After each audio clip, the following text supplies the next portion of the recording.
حته من الزتونه. هنتكلم النهارده عن حاجه اسمها تول تيب. التول تيب ديت هنشوف باستخداماتها ايه، مميزه جدا وهتنفعنا كتير في اي داشبورد احنا هنبنيها. طب ايه القيمه بتاعتها؟ احنا دلوقتي رسمنا الداشبورد بتاعتنا وحطينا المعلومات اللي موجوده عندنا في البيانات زي ما انتم شايفين كده. وجيت انا محتاج زي كده الاماونت باي مانث ده ان هو 1350 كل شهر، مش عارف ايه. اما اجي اقف هنا كده الاقي بيديني ايه المعلومه اللي انت واقف عليها، اللي هو ان ده شهر يناير في سنه 22. التكلفه بتاعته كانت 1350 وبس على كده. طيب اقدر اضيف معلومات تانية؟ اقدر اضيف معلومات تانية من خلال التول تيب دي. في عندنا نوعين نقدر نستخدمهم. النوع الاولاني في التول تيب، لو انا فتحت دي كده وبصيت في الاخر تحت على الحاجات اللي انا ممكن اضيفها على الجراف، هلاقي حاجه اسمها تول تيب. طب دي ممكن اعمل فيها ايه؟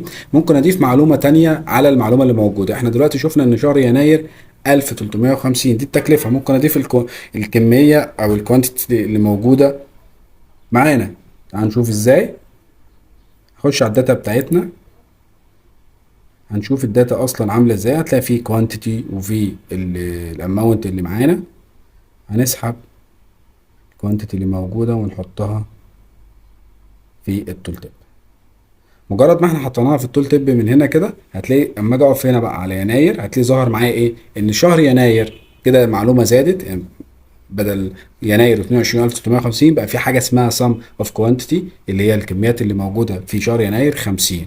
بقيت اما امشي في شهر فبراير ومارس وهكذا بقى يتغير معايا التكلفه، وضفت معلومه ان التكلفه ديت للكميه ديت. تمام. فاقدر اضيف معلومه بس كده، خلاص كده أنا ضفت معلومه بسيطه. طيب اقدر اضيف جراف. يعني انا اشوف جراف تاني، ممكن عايز اشوف شهر ابريل ده مثلا واقف، اللي انا واقف عليه ده. عايز اشوف الكرتون منه قد ايه والستيل منه قد ايه والبلاستيك منه قد ايه. عايز اشوف معلومه تانية غير المعلومه اللي موجوده. اقدر نشوفها ازاي. تعالى معايا. اول حاجه احنا هنضيف صفحه ونسميها مثلا تول تيب. هنخش هنا على السيتنج بتاع الصفحه. ده السيتنج اللي موجود. هنخش على السيتنج، هتلاقي في حاجه اسمها التايب. التايب ده بيديني مساحه الصفحه اللي قدامي، يعني 16 9 4 3 او حسب اللي انا عايزه في الصفحه. في حاجه اسمها التول تيب. هختار التول تيب، هتلاقيه عامل لي مربع صغير زي ما انتم شايفين. وهنا في اختيار اللي انا اعمله في نص الصفحه او ايه او في الطب. طيب انا عملت التول تيب وعمل لي تحديد للصفحه زي ما انتم شايفين. اقدر اغير الباك جراوند بتاعتي لو انا عايز اعمل لها باك جراوند زي ما انتم شايفين كده. وبعد كده اقدر بقى اضيف المعلومه اللي انا عايزه تبان عندي لما اجي اقف على يناير او فبراير. هناك ايه المعلومه اللي انا عايز اضيف جراب؟ هنا بيقول لي البرودكت تايب بتاعي. اضيف التايب، اختار الجراف اللي انا محتاج شكله مثلا ده، واضيف الاماونت بتاعتي. ظهر معايا بالمنظر ده. طيب انا بظبط على قد المساحه اللي هي موجوده في التول تيب. طبعا انا عايز اظبط الجراف. هاخد الفرشه بتاعتي من اي جراف موجود عندي مظبطه قبل كده عشان ما اقعدش اعمل نفس الاعدادات تاني.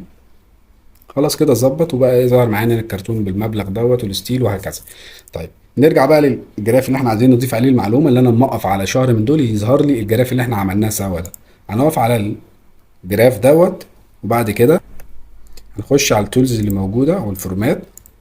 نخش على بروبرتيز، هتلاقي حاجه اسمها تول تيب هنفتحها. بيقول لي هنا الطيب حاجه من اتنين، يا تختار الديفولت. الديفولت دي اللي احنا شفناها من شويه، اللي هو بيقول البيانات اللي موجوده بس، يا اما ريبورت بيج يعني حاجه من بيج موجوده. فبعمل بيج بلاقي حاجه اسمها ايه؟ تول تيب اللي احنا عاملينها. اختارها. مجرد ما انا اخترتها هنا خلاص، لو انا وقفت على اي شهر من دول هلاقي المعلومه بتظهر معايا ان ال 1350 في يناير دول كانوا في البلاستيك. الفبراير برضو كان بلاستيك، لكن مارس كان ستيل 540 وهكذا. بقدر اشوف كل شهر ايه اللي اتباع منه. تمام. نوع الخامه اللي اتباعت. كده انا ضفت التول تيب اللي موجوده. طب انا اقدر اضيف اكتر من جراف. يعني انا عايز اكتر من معلومه. عايز ابين معلومه تانية، عايز ابين اي معلومه موجوده عندي. مثلا ديت الفلوس، انا عايز ابين كميات قد ايه، عايز ابين نسبه الكميات قد ايه، كل واحده قد ايه. احط جرافات تانية. هو انا ما اقدرش استخدم غير الجراف ده؟ لا اقدر. برجع تاني للصفحه التول تيب اللي انا عملتها، وباجي هنا على الاختيارات اللي انا اخترتها واعمل كاستم. ساعتها هنا بقدر اتحكم في الصفحه اللي انا عايزها. يعني ممكن اعمل المساحة اللي انا عايزها على حسب الجرافات اللي انا عايز اضيفها بالمنظر ده، هيبقى عندي مساحة في الصفحة اقدر اضيف فيها اللي انا عايزه. يعني مثلا لو انا ضفت الكوانتيتي هنا اهي، عملتها مثلا باي، وجيت في الباي ده قلت له حط لي الكلر مثلا ان هو يشوف الكلر كل واحد نسبته قد ايه اللي موجودة عندي، وبرضه اديله ايه نفس الفورمات اللي انا شغال عليه.